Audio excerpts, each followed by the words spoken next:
கோலி talk Kollywood news. March 7 மதகத ராஜா release. போன வருடமே வெளியாகி இருக்க வேண்டிய படம் மதகத ராஜா.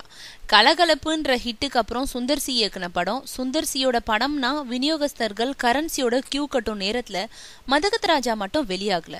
படத்தை தயாரிச்ச ஜெமினி பிலிம் சர்க்கியூட்டோட முந்தைய படங்கள் ஏற்படுத்தின நஷ்டம் தான் இதுக்கு காரணம்னு சொல்லப்பட்டுச்சு.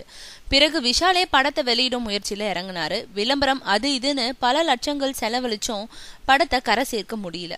மேலும் பல லட்சங்களை விஷால் செலவழிக்கும் முன்னாடி ஆபத் பாந்தவனா விஜயகாந்த் சில அறிவுரைகளை வழங்கினாரு.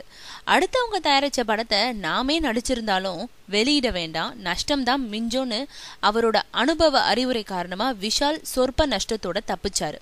இப்போ பாண்டிய நாடு படத்தால விஷாலோட மார்க்கெட் பரவாயில்லாம இருக்கிறதுனால மதகத ராஜாவை வெளியிட PT செல்வகுமார் முன் வந்திருக்காரு. இவர் விஜயோட மேனேஜர். முருகதாஸ் இயக்கும் படத்துக்கு அப்புறம் இவருக்கு தான் விஜய் கால்ஷீட் தந்திருக்காரு. மார்ச் 7 மதகத ராஜா வெளியாகும்னு அதிகாரப்பூர்வமற்ற தகவல்கள் தெரிவிக்குது.